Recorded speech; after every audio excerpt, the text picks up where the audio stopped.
Facef 4 TV, votre chaîne d'éducation spirituelle et de développement personnel, qui promouvoit l'amour, l'harmonie, la paix dans la nature.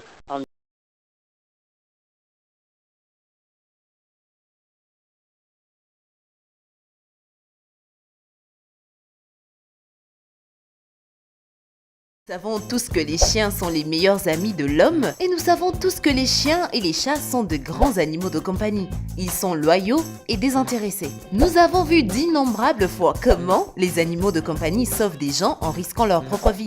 Mais qu'en est-il d'un gorille ou d'un ours? Il s'avère qu'ils peuvent aussi être des bons amis. Aujourd'hui, nous allons vous raconter quelques histoires émouvantes d'amitié avec des animaux sauvages. Mais avant de nous plonger dans ces histoires, Orlasmi et les lions. Vous savez probablement que la société du lion est assez matriarcale. En règle générale, les femelles sont chargées de veiller sur les petits et de chasser. Certaines personnes croient même que les mâles dans la troupe sont nécessaires exclusivement pour l'accouplement. Après tout, les lionnes peuvent accomplir seules les autres tâches. Nous parions que cette histoire pourrait vous paraître incroyable. Cette fille, Orlasmi d'Afrique du Sud, a été traitée par les lions comme un membre de la troupe et pas seulement un membre, mais la chef. Les lions vivent avec Or depuis son enfance et l'aperçoivent comme la femelle dominante. C'est pourquoi les animaux de cette troupe ont une attitude amicale envers toutes les autres personnes. Les visiteurs sont même autorisés à visiter la région où ils vivent. En présence d'Or, les animaux ne feront certainement de mal à personne. Mais les lions ne sont pas ses seuls amis. Or s'occupe de plus d'une dizaine d'animaux, dont les tigres. Durant toute son expérience de travail avec les chats sauvages, Or n'a jamais été mordue. Elle a quelques égratignures sur les mains, mais pas plus que n'importe quel propriétaire d'un chat domestique. Sur certaines photos, vous pouvez même voir comment les lionceaux, les tigres et les lions jouent avec son bulldog anglais. À un moment donné, Or a décidé d'intégrer son chien à la réserve. Elle passait beaucoup de temps au travail et craignait que l'animal de compagnie ne se sente trop seul. Après plusieurs jours d'adaptation, elle a été surprise de voir que le chien jouait avec les petits félins. Cette histoire nous dit qu'avec la patience et de l'amour, n'importe qui peut devenir ami dans ce monde. Svetlana, Yuri et Stepan. Il existe de nombreux mythes et stéréotypes sur la Russie. Certaines personnes croient que rencontrer un ours dans la rue est une chose habituelle. Bien sûr, ce n'est pas vrai, mais vous pouvez certainement rencontrer un ours particulier dans une maison privée près de Moscou. Svetlana et Yuri, un couple marié de dresseurs, ont vu leur futur animal de compagnie au zoo. L'ourson n'avait que 3 mois et ses parents l'intimidaient parce qu'il était le plus petit et le plus faible de la famille. Lorsque le petit ourson a couru vers Yuri et s'est récroquevillé dans ses bras, le couple s'est immédiatement rendu compte qu'il devait l'adopter. 20 ans ont passé et Stepan, qui est devenu depuis un ours énorme, vit toujours dans une petite maison près de Moscou.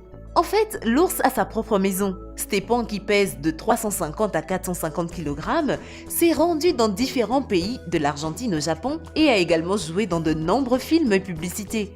Chaque jour, il doit manger plus de 20 kg de nourriture, fruits, légumes, poissons, œufs et bouillies.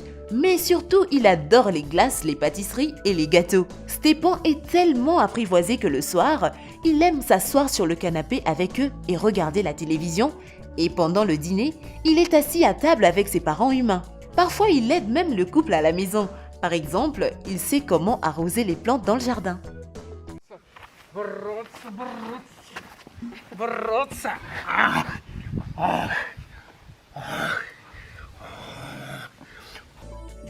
Kevin, les lions et les hyènes.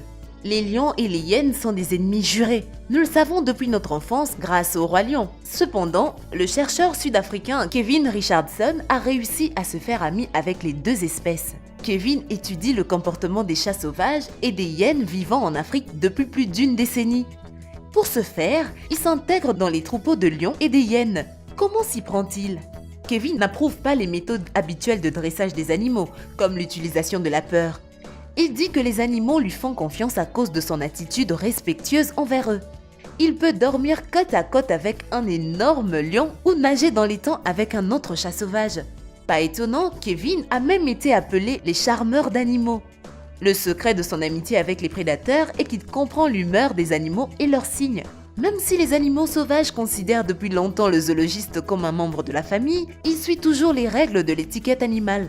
Par exemple, il ne réveille jamais les animaux quand ils dorment, ne s'approche jamais trop quand ils mangent et ne leur fait pas peur. Salinda et Namal. Ce mignon bébé éléphant a perdu non seulement sa mère et son père, une fois qu'il est tombé dans un piège et les sauveteurs n'ont pas réussi à sauver sa jambe, à cause de cela, le mignon Namal à trois pattes ne pouvait pas jouer avec ses semblables et avait besoin d'aide avec les tâches quotidiennes. Heureusement, le gardien de la réserve a pris soin de lui et est devenu plus tard son meilleur ami. Il se baigne avec le bébé éléphant, lui apprend à prendre soin de lui, joue et marche avec lui.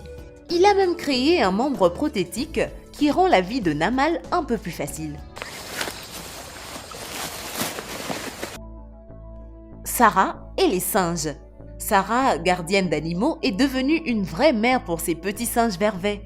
Le petit Horace et sa sœur nouveau-née, Jackie, avaient perdu leurs parents dans la nature. Aujourd'hui, ils vivent côte à côte avec des chats, des chiens et de nombreux autres animaux dans le refuge que Sarah a fondé au Zimbabwe pour aider les animaux abandonnés. La jeune fille aide les animaux à se remettre d'un traumatisme psychologique